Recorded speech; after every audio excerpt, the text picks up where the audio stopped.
What if the boldest move you make in 2026 isn't learning a new AI tool, but prioritizing your professional development and community by getting yourself in a room with people leaders who are serious about elevating the world of work? The Evolve TA and HR experience is back in Atlanta, January 29th. It is a one-day, in-person only conference for talent acquisition, HR, and people leaders who are done with business as usual. So here's the deal. A lot of events give you a logo, a lanyard, and a whole lot of talking heads. Evolve gives you something different. 3 curated tracks: talent and tech, people and culture, brand and career. These are practitioner-led sessions with real playbooks and tools that you can use right away.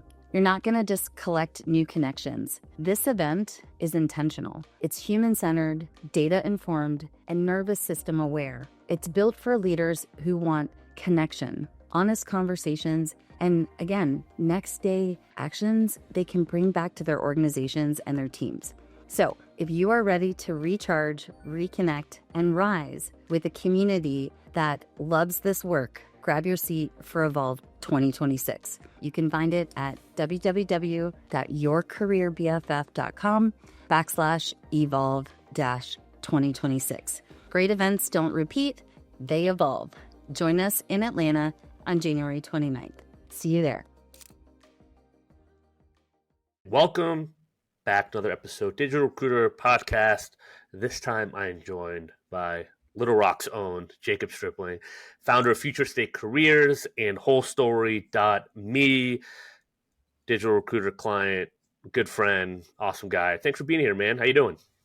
I'm good. I'm happy to be here. Excited to do this and excited to talk about some really pertinent things that are going on today. Well, so we'll set the stage. You in recruiting, you're an agency owner, but you launched this like cool little project a couple months ago that came across my feed. I'm like, what's going on here? So we'll get into the whole story and kind of how you created that. But first, want to kind of give us a little bit of background, like how did you get into recruiting? Yeah. Started similar to a lot of recruiters. Nobody picks it. You get into it, got into it out of college, and then worked at a large recruitment firm doing IT recruiting for about 3.5, 4 years. And then the market that I'm in, contract staffing isn't massive in the IT space, not as much as in larger markets. And so I just kept getting people who were wanting the direct placement style. And so branched off, started mine. That was 6 years ago, started in October of 2019. Had our daughter in February, COVID hit. So it was a good first year to be a recruiting agency owner when everybody's just trying to hold on to their jobs. But did that. Yeah. And then 6.5 years later, here we are. Well, all right. So started in IT, right? Allegis Group, right? Eurotech Systems. I did the Eurotech deal.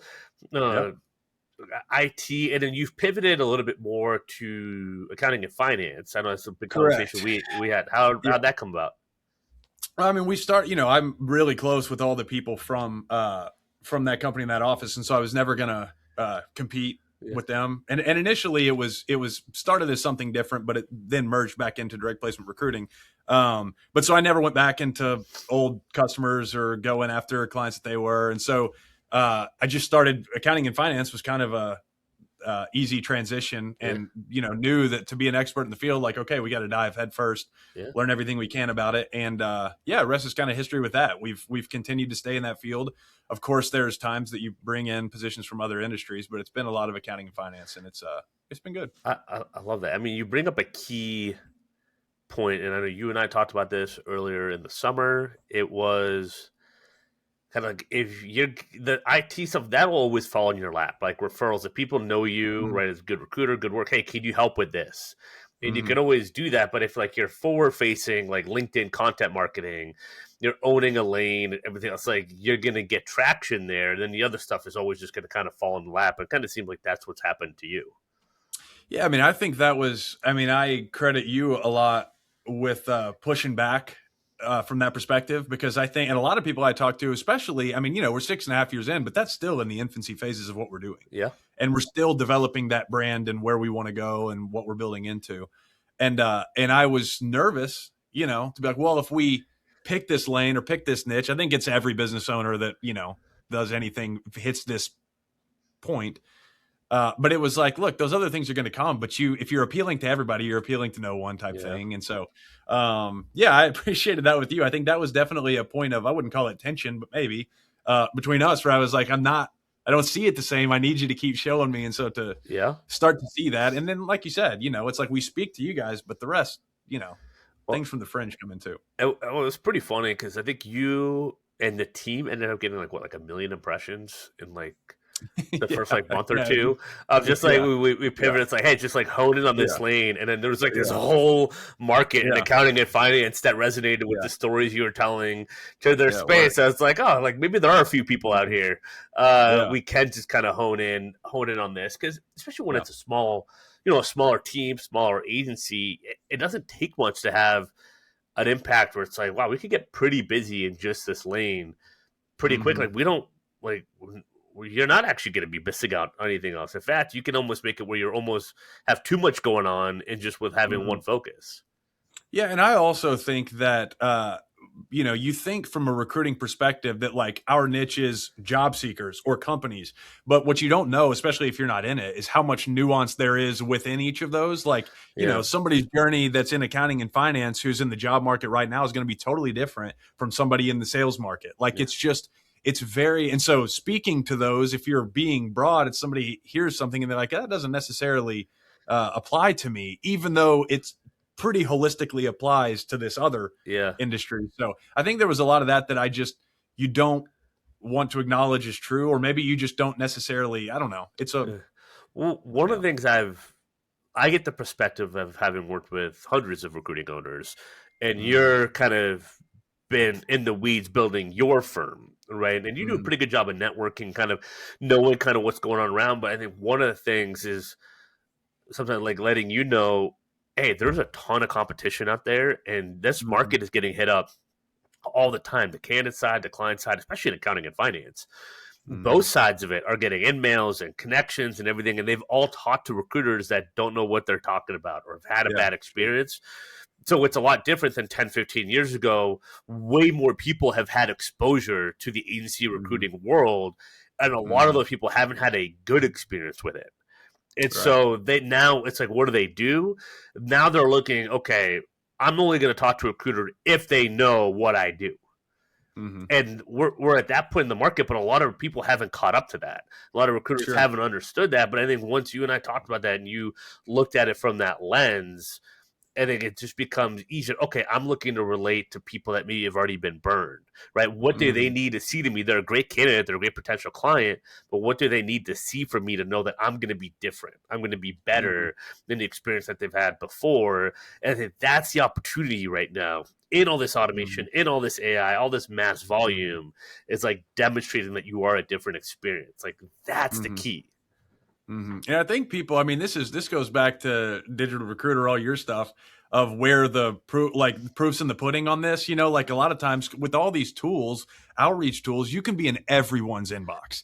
So it's like, you've got people, I mean, they're just flooded, inundated. And so it's, I mean, it's cliche. It's almost like Chat GPT-ish language to be like standing out in the noise, you know, it's like, but I think that people are able to pick up on it so quickly these days. I think people are more distrusting than ever. And so I think that all of those things, while people, a lot of people have had terrible experiences with recruiters, even through written communication, one-to-one, DMing and cold outreach, you can sound like, hey, I'm this, or this is what we provide, and it's totally unique to you. But then you talk to them and you're like, oh no. So that's where your whole ecosystem approach that you were talking about, it's like, don't take it from me. Go look at my profile, look at my content, look at the consistency, look at what we talked about, look at the specifics that we mentioned to you that somebody that wouldn't know this industry wouldn't even know are important. When looking at your background, and that's exactly it, right? You give them the opportunity to, hey, judge for yourself. So I tell people, look at recommendations, look at my website, listen to podcasts. I give you a bunch of free stuff to look at to judge me. I always tell people, give me the gladiator, right? Give me the thumbs up, the thumbs down. Most of the time they don't even tell me, right? Or they say, no, it's fine. They go away and they go somewhere else and have less results than they would have with me, and that's fine. That's their choice. But it saves me time, and when you're a small business, like our time efficiency is everything, right? And to your point, knowing the lane, knowing what you do well is so important. And I want to ask you about, like, because you said something really important of just, you picked the accounting and finance and then you went all in to kind of learn about it. And that's also a piece of advice I give people. If you're going to do it, go all in, own your lane. What did that look like for you? It was a ton of conversations, like a lot of honest, transparent at the beginning. Like same thing in IT. Like you think people don't understand accounting and finance? Go walk into IT. Like people who are not in it every day. Yeah. I mean, it's just, it's a different thing. And I think a lot of it, these people can see through easily. We all can, right? Like the BS monitor on most of us is pretty high to be like, somebody's trying to sound like they know what you do when they don't. But somebody who will be open and honest, look, I'm new to this. I'm trying to learn. I've clearly done some research, taken the time to learn this. So our conversation is a little bit higher than it would be otherwise, but also asking those questions. When somebody talks about something, instead of you just nodding along and being like, yeah, exactly. What could you go into that more? It's just very simple human human conversations and learning. That one thing, could you just dive into that or tell me more about that? Like, that's all it is. Yeah. Like the open-ended questions and the follow-ups, and literally not pretending that you don't know. I mean, that's why I liked recruiting, because I've never felt like I've had to be smarter than I am, which is good. Because I was like, I know that's a game I'm never going to win in most rooms I play. So, playing dumb, acting dumb came pretty easy to me in recruiting, especially when I was stuck in skill trades, light industrial, because I had no idea. Yeah. Right. Yeah. And once you get over the ego death or pride of just like, you don't know and that person knows, and you flip it and you frame it with some humility, people are like, okay, like, you get it. You're not trying to be me or no better or that. You're like, you're truly trying to understand. Right. And like that approach, you can learn a ton of differently, but then you got to stick with it. You've stuck with it for a few years, and it's kind of been a balancing act. But even now, like this year, like this second half of this year, I feel like it's built more of like, like a pipeline, like the rapport and everything else, right? Those conversations, that content, I think you're mentioning like the friction is like down in terms of like your outreach, your reply rate. Like it's just smoother in terms of having conversations, right? Yeah. But I mean, I think it's like, it goes back to not only from a candidate perspective, but from a client perspective. When you know that stuff in a deep way, you're able, your questions, like, I mean, this is, anybody who's in sales knows how important the questions are. Yeah. Like when somebody's asking questions that it would be like, you couldn't even know to ask that. You and me are talking about like actual, like books, back office questions, to be like, I don't understand this stuff. I don't even know the questions to ask. But when you're deep into something and you're able to ask these questions that someone would be like, you couldn't even know to ask that if you weren't deep into the knowledge of what we do, or, at least thinking about it in a different way. And how many times do you see, and this is, of course, a blanketed statement, but you see leaders at places who talk about something with such confidence, and everyone in the room knows that the actual level of knowledge here is not, but like you're trying to be perceived as like knowing across the board. And it's like, people know that you don't, and people would be okay with you admitting that, so that they, who actually spend all the time in the space, could educate you. And I think we fall victim to that too. You know, like I said, like you go in and you try, and especially sales and recruiters, people who think they, can talk to anyone, and they get in and they're like, oh, I worked that meeting. And it's like, no, you sounded like an idiot. Yeah. You just talked a lot about nothing. There's a lot of that. I won't name some big software companies and their account executives that are interesting, to, shall we say the least, to do some demos with some of these tech companies and the big names in the space of just how formulaic a lot of their AEs are with their demos and all that stuff. I think I was saying on another episode, it's like the candid equivalent of I'll do anything. Right. It's like, oh, wait, like, no, don't say that. Please don't say that. Like, like, know what you want to do. Like, please, like, that helps. Like, right. Yeah. And I think that's a good as any segue into kind of whole story, and what that's all about. So if you want to kind of give the background to whole story and that project, fill us in. So, again, been in recruiting for 10 years, have seen what the market's done. It's changed a lot over the last 10 years, but specifically in the last like year or two. And like, not to get too buzzwordy, but obviously the introduction of AI into everything we're doing. I know it didn't just start. It's been happening for decades, but it's just gone rampant. So it's changed so much in the last 2 years that we're talking to all of these candidates daily. And I'm talking about people who not are ones where you're like, you're going to struggle to find something, I think, whether, for whatever reason, but people who you talk to and be like, man, I was impressed by that person. Like, I really liked them. I mean, you probably know them personally. You're probably family with them or friends with them, and they're not even getting interviews. Yeah. Right. And you talk to people. I've been looking for 6 months. I've applied to 400 jobs and I've heard back from 3 of them. And you're like, how is that possible? And so the trust levels are so low in the market right now, from companies to candidates. And there's so much finger pointing, and a lot of the frustrations are valid, but I don't think that the finger pointing is healthy. I think that it just makes it louder as opposed to trying to get to the core issue. Yeah. And so Whole Story was born from us hearing these candidates and knowing, like, if we're able to recruit for somebody or advocate for somebody, then we're going to get you that interview. Of course, we don't even need your resume, right? Like, you're going to get the interview. But if we can't, and we have all these candidates who reach out and ask for help, and we're like, look, we only have the positions we have, so we can consult with you or give your resume a second set of eyes, but that's kind of all we can do. So we wanted to create something that we could give to people that would allow them to advocate for themselves in a market that's shifted so much to where you're not going against 30, 40, 50 people. You're going against 500 or 1,000 plus. Yeah. And so that was what it came from. And we just wanted to give those people something. And then it developed over time into something that was a real platform. And so that's kind of the principle of what it is. It's a holistic way for people to be able to tell their whole story. Like, none of us think that a resume gets across all of who you are. Nobody in their right mind would think that. You look at it and it's like, all it is just an introduction to then say, so tell me more about yourself. I've got this. But now with the numbers, it's not enough, because you've got all these AI, everybody has a perfect resume. You talk to people, like on the front of the Whole Story website, it gives you an example, like, okay, you're getting 15 seconds to look through your resume, if that.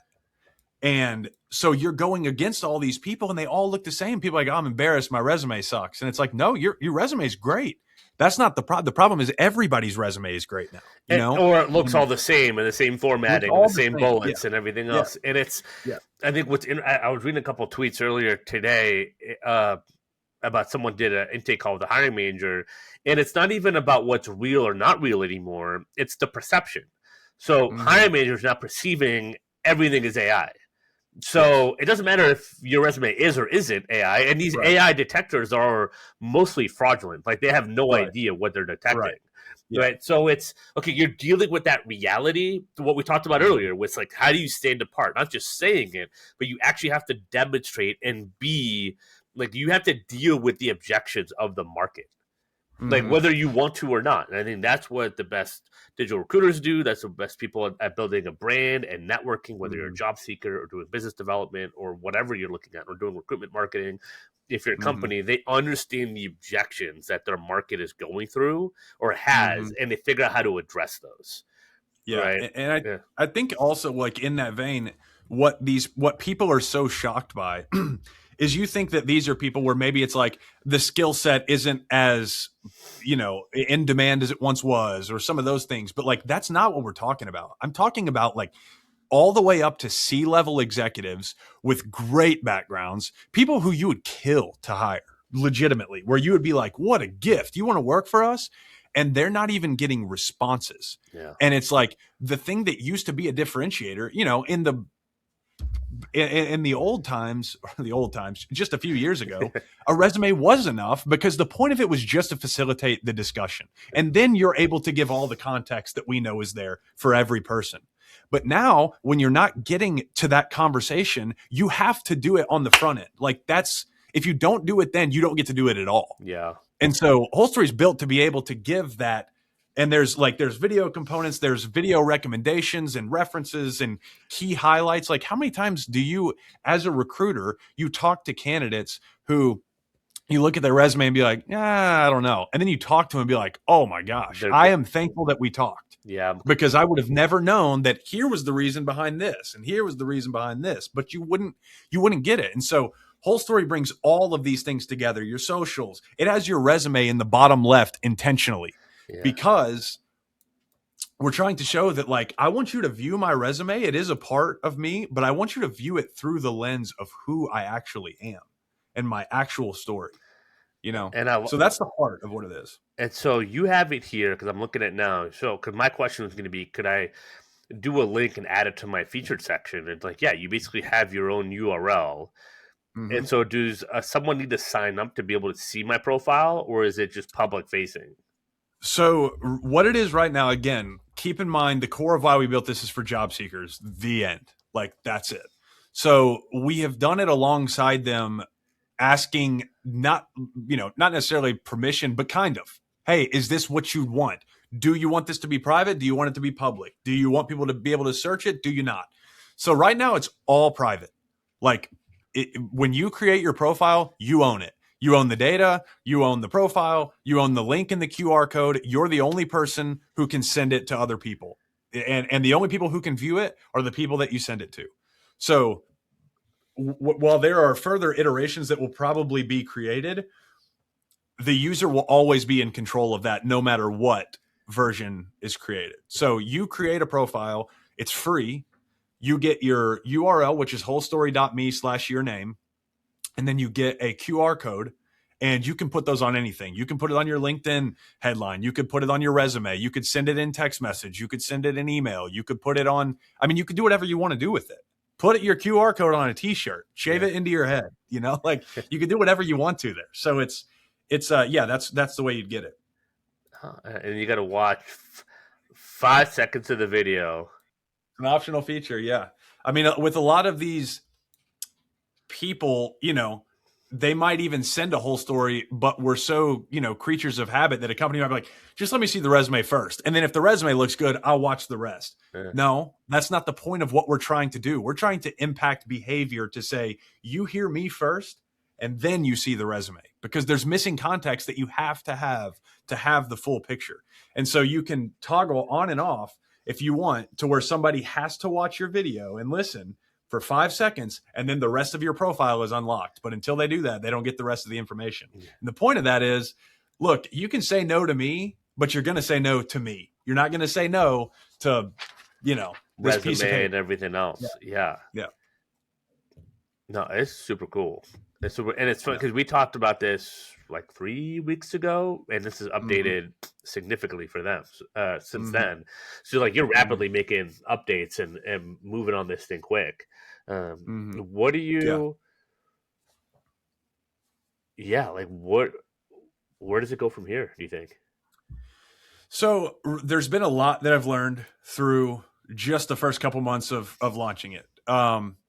Number one is, and I didn't learn this, I knew it, but it's become even more prevalent, is how low the trust is. Like I mentioned, that the candidate market is being pitched hundreds of products and services and buy this and do that, and promises that are like, the results are going to be it's just promises that people can't bank on, and like, so they're burned. We've talked about it with coaching. Like, you always respect people who've been burned by coaching, who were willing to give it another shot because they know that it wasn't about coaching in general. It was about maybe that specific coach. Absolutely. Same thing with this.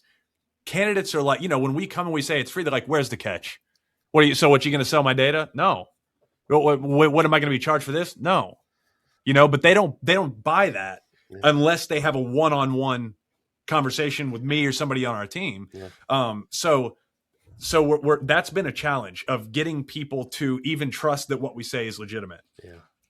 Something like this takes mass adoption for it to be effective. If we're going to change the way the hiring market works, it has to be a group effort. With that being the case, people a lot of times don't trust, even if I bring this, will the company care? Will they actually hire based off of this? And granted, if they won't hire based off of this, then the product isn't viable in itself. They are, in theory, the end customer is the company. But with all of those things being true, we have had to now pivot to where we have not only been reached out to by companies saying, I love the heart of what this is, How can we be a part of it? And that's all that candidates want in the first place. It's all any of us want, is if we can get back to the heart of what we're trying to do here, which is hear people for who they actually are and see them for who they are. That's success. So our next version is we're creating with the companies that want to give the same context and perspective that they ask for from the candidates. They're going to volunteer that information that a lot of times could be kind of scary to do and kind of dirty. Like, what are the real secrets about working here?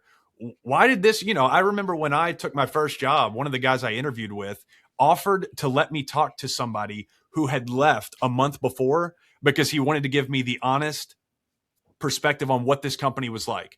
Something like Whole Story is designed to do that. So we go to a company, they're required. If you have a Whole Story badge with your company and you're a Whole Story affiliated partner, candidates know that you hold yourself to a much higher candidate experience standard. Yeah.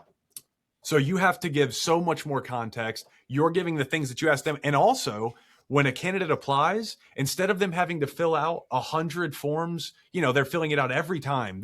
I'm answering the same questions. I uploaded my resume. Great. I have to answer 10 more questions that just reiterate what I just did. Whole Story is a one-time thing. So you have these companies who want to not only give that context on what they're doing, but they also want candidates to be able to leave their experience, whether they get the job or not, because we all know everybody's not going to get the job, but you leave with something that's yours and you can take it and use it at other companies, as opposed to you came into the company, you did all this, you didn't get any feedback, you didn't get anything, and you leave. Great, that was a waste of my time. And these companies will also be so committed to feedback. Where are we in the process? What does our process look like? So that these candidates aren't just wondering, like, I don't know, I got a response 6 months later saying, thank you for your time, we went another direction. Yeah. Like, none of that. So that's B2. So question. So if I'm thinking through this, I have the companies that can't find talent right now, accounting and finance, physical therapist companies, right? Sometimes in construction, depending on civil engineering is tough. But the candidates, what's the incentive for them, right? Because they get hit up all the time, right? But then you got companies like maybe technology, SaaS companies that have a ton of candidates or any HR recruiting role, right? It's like, well, do I need this? Like, I get a ton of applications already. So, like, how are you finding that line, do you think, of like the demand on each side? Like, because it can be by vertical, by skill set, all that. Sure. So here is not only what my gut tells me, what we're already seeing play out in real time. Yeah. Is that, yes, the issue for everybody is not the same. So for the companies who are being overwhelmed by 1,000 applicants, you have on the flip side companies who aren't getting any applicant, who aren't getting the good people. The point of this is to get to where, because yes, if everyone created a Whole Story and you had 1,000 Whole Stories that were submitted to you have the same problem. And then it's like, well, maybe hire a recruiter to do that, to be able to vet those. But in reality, that won't happen. What will happen is that you're increasing the barrier to entry just enough. People don't have to pay, but you're going to have to spend a little bit of time to show us who you actually are. Well, now, coupled with the company giving you that perspective that you never had before, the applicant total is going to be far less in a good way, where, as someone who's, done sales, you get 1,000 meetings set for, the next few months, you feel like you're on top of the world. But if only 4 of those meetings go well, it was just a lot of dopamine. Yeah. But what if instead of 1,000 meetings and 4 good ones, you had 10, which feels like, oh man, am I being this productive? What if 9 of those are good? That's obviously a much better result. Yeah. Same thing with this. If instead of having 1,000 applicants, let's say you get 30, but 30 of them are great. And you have the candidate who's also able to make sure, oh, the thing that you told me that people might not like about your company because it's a big challenge, that's actually what gets me out of bed. Where this company or this candidate over here says, thank you for telling me, I'm not going to apply to that. I wouldn't be a fit. I'd hate it. Well, good. Yeah, it's interesting because you mentioned mass adoption, but you're also raising the bar, and you are also kind of calling people and companies out, being like, I bet you won't spend 15 minutes doing this, being more intentional versus surface, versus what. And it's almost a bet against the market in a sense. But what it does is it filters out and it matches the people that are actually invested. in the process. So I don't even know if mass adoption would be a goal or should be a goal versus almost right the mindset you and I talked about. The digital recruiter mindset is, where's your tribe? Find your tribe of like-minded thinkers and strategy and people that want context and the whole story. I bet you'll probably be able to make matches that, like, on paper, no, you haven't worked in our industry, but you have a skill set that could work well here, and here's why. Like, it's actually a matchmaking or a self-matchmaking. People are going to have that context, like, oh, I didn't know I could be in construction with my accounting skills, like, but maybe I could, and these seems like a cool company, right? And to your point, it de-risks a lot, and I bet you'll be able to make some interesting matches that you probably wouldn't have done in the traditional recruiting model, whether it's internal or third party. Yeah, I agree. And I'll also say this: the signals that this sends are loud as far as, like, from the company perspective, for example, if you're a company that's partnered with Whole Story, you may be, you throw out whatever, water filtration. We're a water filtration company. You have some, person who's all about energy and excitement and cool and cutting edge, and you look at them, you're like, I don't know that I would be interested in that. But because of this, what you've signaled not only is how much you care about people, because everybody claims to care about people, right? Everybody, even the worst of the worst, we care about our people. But this sends where it's like, no, we're putting our money where our mouth is. So from the company side, you're sending that signal that will bring in candidates to say, if that's the way you treat your people, that's what I actually want. Yep. And you sending those signals initially. Same thing from the candidate side is you show, again, like you said, you're raising the bar because it's a harsh reality. And I think that it will change if people believe that there will be a result from it. Yeah. But a lot of people won't. It's like, hey, would you mind filling out a whole story for our application? We just want to make sure that we get the whole picture of who you are so that we don't miss anything and that we don't pass on you because of something that would, and you have somebody who says, no, that's totally fine. But what it maybe does, it shows maybe you're not as interested in this position as you thought, which is great for both of us to know. Yeah. Because not only is now the candidate pool is less clouded, so the ones who really want it and are here for it, they're going to be heard quicker. There's so many, the signals I think are almost as important as the product itself. Yeah. It's great. I love it. I'm excited to see where this thing goes and evolves. I mean, what you've done just in a couple months time, and we're recording in December 2025. I think this thing launched in Q4 this quarter. Yeah, like 2 months. Yeah. And so it's super cool. I think given like even a full year of it, I mean, to see where this thing will goes and the reaction, and I think some of the, the results, it sounds like the direction you're going. I think some of those are probably going to surprise you, and the stories and everything and the results of some of that. And I know we talk about it. It's like, you just keep going and keep showing up and keep giving people the opportunity and keep kind of working through all this stuff. You're going to find like those early adopter type people, which you already have. It already looks good. Website looks good. Profile looks good. I think I definitely would encourage people to share on that featured section and stuff like that, like on their LinkedIn, because that's how it kind of it'll get out and about more and all that good stuff. But it's super cool, man. Thanks, man. And I think another underlying, and this is probably a more philosophical discussion, but it's like, you don't want, in us creating this, my hope is that it doesn't, but we're kind of already there where it's like it takes something catastrophic to finally start to shift behavior, as opposed to we're already not in front of it, but we're in front of where we're going to be. Like a lot of these solutions, in my opinion, all these, like, hey, we've got an AI thing that perfectly matches your resume to the perfect job. And all these data points. And it's like, we know there's more nuance to this. Yeah. Have you talked to people? Like, how many times do you talk to, yeah, I've done that, but I don't want to do that anymore. Well, I would have never known that. No data point could have been pulled from this for me to know that. Yeah. And so I'm hoping that, again, that it's not going to take something horrible, even though a lot of people feel like we're already there. And I think in some aspects we are. But it's like, hey, let's all read the signals and the patterns and let's start to change before it's like, I mean, God forbid, too late. Hopefully we don't get there, but it's just, so we're trying to foresee where things are going to. And that's where a lot of the feedback from candidates and companies is like, okay, we can start to account for this or that. But I think a lot of these tools that are being introduced are addressing the wrong problem. And I think because the problem they're addressing is wrong. It's exacerbating the core issue. I couldn't agree more, and that's why I love on the website it says 100% human stories, right? There's no AI enhancement or anything else. There's definitely AI fatigue from the conferences I've been to this year, from what it was talked about in the spring to how it was perceived in the fall. People are already burnt out and talking about it and dealing with it. And I think we talked about like the AI detectors and all that. All that, most of that's faulty. I mean, there's a lot of kinks to be worked out. And yes, AI is here to stay.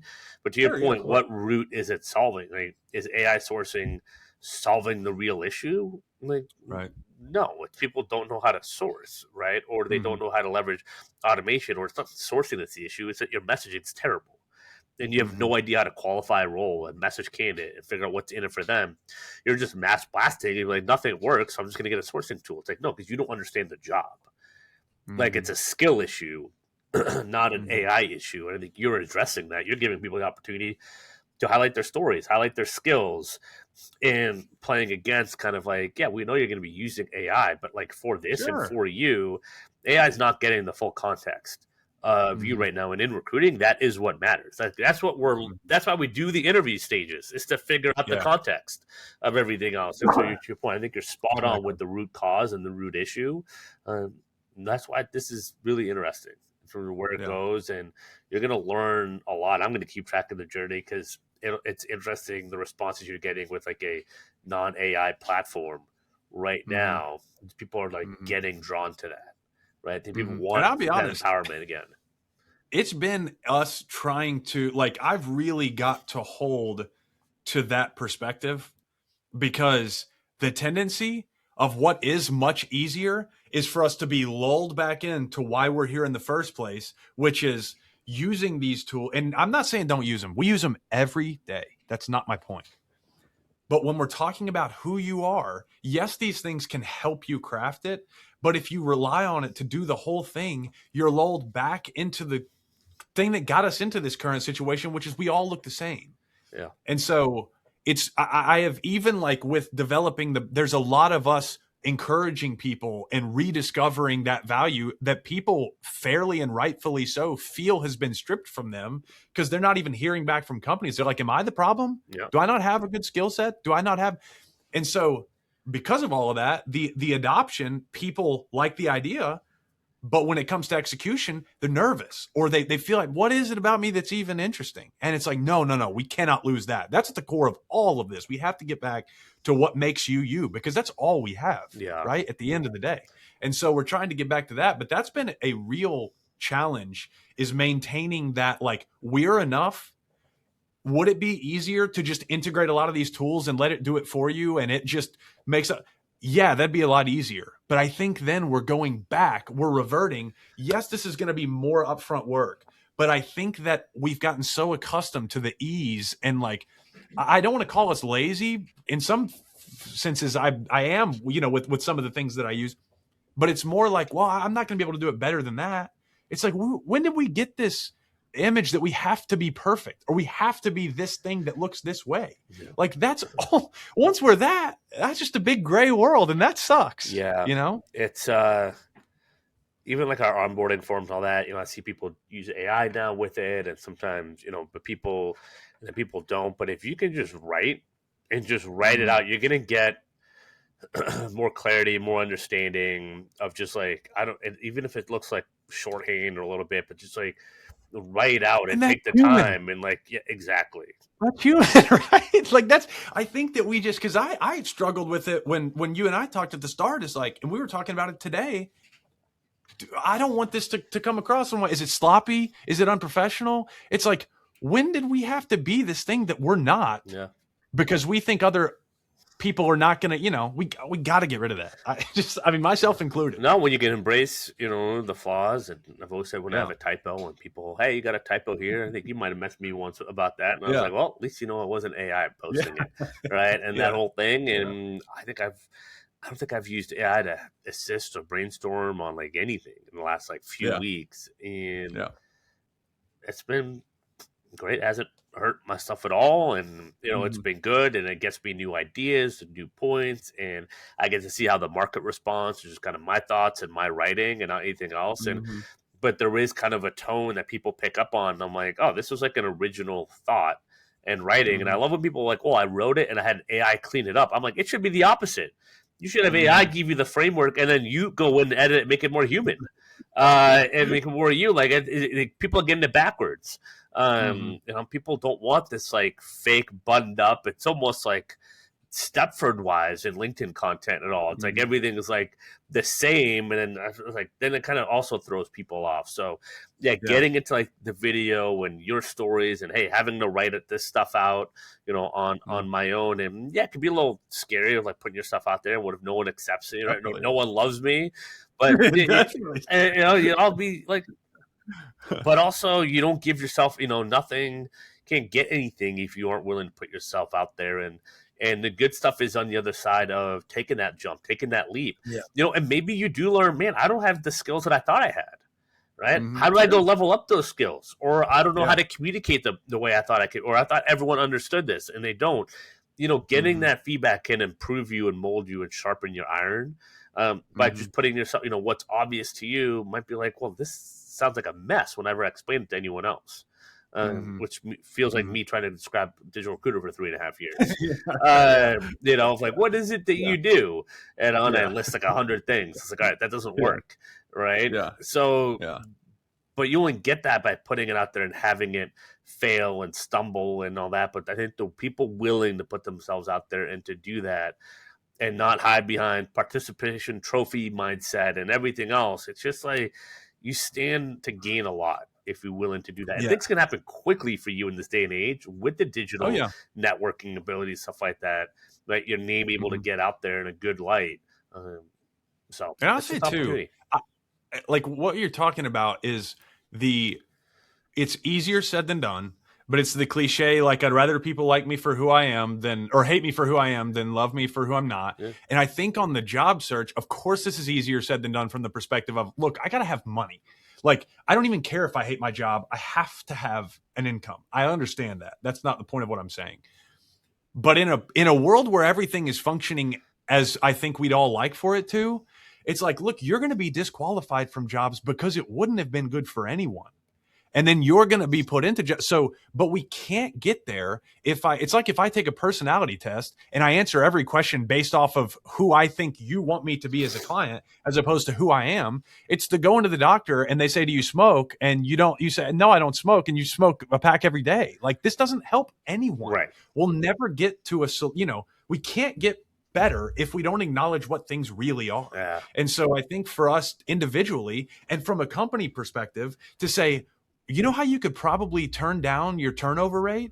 If you started being overly transparent about why people might not like this, and instead of your assumption that that's going to scare everybody off, it's going to make the right people even more interested, because there are people out there who want that challenge. But there are other people who think like, oh, this all sounds great. Get in there. Well, you didn't tell me any of these things. If you had, I would have never started. Yeah. Well, what we could have done has been upfront from the jump. Instead of 100 applicants, maybe we get 3 and the 3 are great and you don't have the turnover. That's what I think that core symptom that we're running from is the same thing that we were talking about with customers, bad customers, like, because we have this facade, everything sounds good. We're both saying what each other wants to hear. And now we're and then we get engaged and it's a dumpster fire. Yeah.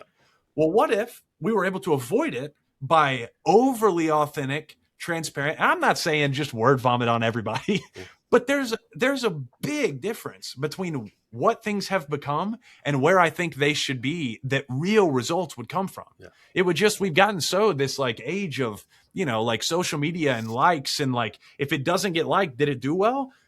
From Digital Recruiter, and I know too, so many leads that we've gotten weren't from people who ever liked anything I ever did online, but they've been reading it. Yeah. Same thing for these people. We've gotten hooked on these vanity metrics that are not indications of the actual effectiveness. Yeah. You know how many people I think like my post, and I appreciate it, but I don't think some of them even read it. They see me, we know each other, they like it. That's fine. They see your name, they're going to like it no matter what. Yeah. And I appreciate that. But my point being, I think that sometimes that even will give me the illusion, oh, that was a good post. It's like, nobody even read it, brother. Yeah. Yeah, It's I mean, you're speaking my language, man. You're 100% speaking my language, and I love it. Right, you want to draw in your tribe and everything else, and that's what you're building with whole story. That's what your content's done for, I think, your agency and building up this brand and taking that process of like, hey, we can really build our own ecosystems and do it pretty quickly and do it with find the right people pretty quickly, and people are bought into the mission, the vision, right, to the point, to the heart of it all. And it's like that's all you need as a starting point, and it's more fun, it's more fulfilling, and I it's sometimes you have to be a little bit, I don't want to say standoffish, but pretty direct in kind of what it is and what it isn't. I know that's what you're saying. Like, hey, your content, like, you're like, I'm not surprised you turn off people and people unfollow you. I was like, yeah, I'm not surprised they do. Am I like that on client calls and everything else? No, of course not. Right. But I want to make it very clear of like, this is how it's going to be if you engage and if you talk to me, and that doesn't mean I don't involve or I'm open or listen or anything else, but like there is a rules of engagement, right? And what I have found is that people are legit, like you. It's like, yeah, dude, those are the rules I want to play by. I'm like, great, and then we get to then we start solving actual problems. And I think that's that's a healthy place. Well, I attribute that to what you guys do. I think, you've been very. And I think people from the external could view it as you just putting a safeguard on your results, being like, well, of course you say likes don't matter. If I use your stuff and I don't get likes, you're able to say it could still be effective. But the truth is it can't. The same thing for these things of being like a job, who gets 1,000 applicants versus 3, they feel like the 3 failed. Not necessarily. If it's the 3 that you needed to get, this was the highest level of success, the highest form. But I think that's I think it's a cultural challenge because we're so accustomed to needing that validation. Yeah. And I attribute you guys, your whole team and the way that you've communicated that to be like, quit viewing your success by that so many times. And me, after using the digital recruiter blueprint, is to be able to look and say how many times someone tells you, yeah, I love your content. You're like, well, you never like it. Yeah, exactly.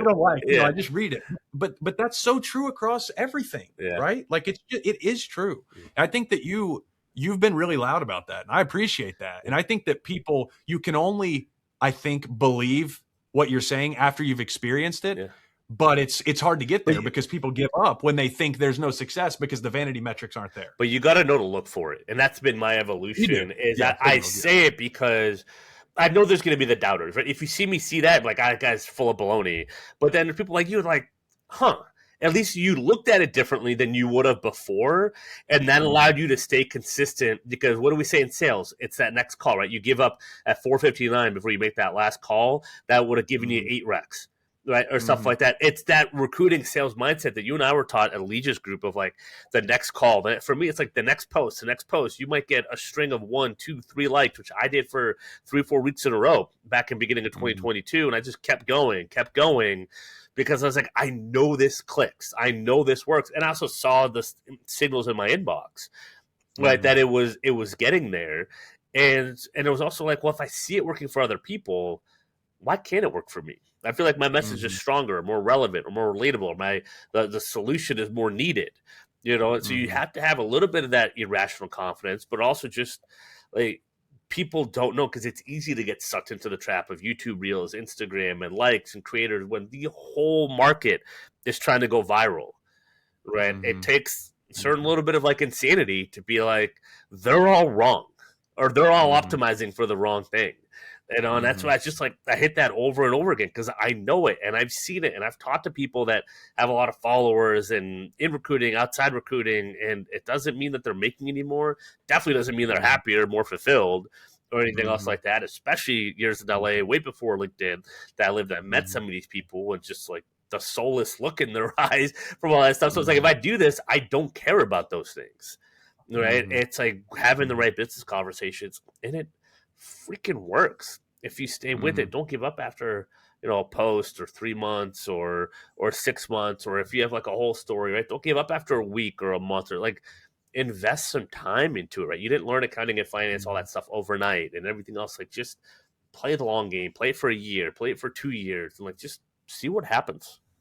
And I think that's also a hard message to communicate to the pace of our world now. Yeah. From like I said, like especially on the company side, it's a hard thing to communicate when somebody says, from the same thing that we'll hear from customers who appreciate the hardcore vetting, where it's like, I appreciate you guys not sending anyone over sending 10 resumes that we don't want to talk, that whatever. I think that is if we can start to shift the mindset to say 3 good is far better than 500, and only 2 are good. Like that's obvious. That's it. But I think that's going to take a shift. I think it's going to take a little bit of patience. And I think it's also going to take, like you said, fine tuning what that is that allows you as a company to communicate those things that does give the information needed for the right people to show up. Because right now, with the way that a Chat GPT job description goes or something like that, we're never going to solve this issue. In fact, it's just going to get worse. Yeah. Well said. Well said. Well, I love where this is going. Love where your head's at and what you're developing. Any last words of wisdom for us and the listeners? Keep going. Don't focus on the vanity metrics, and that's for me. Yeah, no, man, I appreciate it. It's been awesome getting to know you. For those that don't know, I Industry Outreach, Jacob, 2021, so 4 years later. Heard me on Ben Mena's podcast, right? We started talking, right? We started working a few months after that, so we're a testament to that, right? 4 years and all that, and now here we are. So, dude, appreciate you. It's great to work with you. Great to call you a friend. Yeah, man, you too. Thanks for sharing the story. Congrats on building this, and excited to follow the journey, man. Yeah, thanks, man. Now, I'll say to anybody who's looking at the Digital Recruiter podcast, if you're scared by his posts because they're too direct, you just need to talk to him. Yeah, well, I appreciate that. That's where you get. I appreciate that, and I don't bite too hard. It's all right. We get the screen, protecting us, so we're good. But it's all out of love. So no, I appreciate you, man, and. It's great. We'll have your LinkedIn profile, so make sure to connect with Jacob if you or anyone that that's looking for work and frustrated by the process. Show them the whole story. They can sign up for free, all that good stuff, and they can put their best foot forward out there. Good stuff, man. Keep going. Yep. All right, y'all. Like, subscribe. If you got some value out of this, give us the 5-star rating, give us some love, follow the podcast, all that good stuff. And until next time, happy hunting.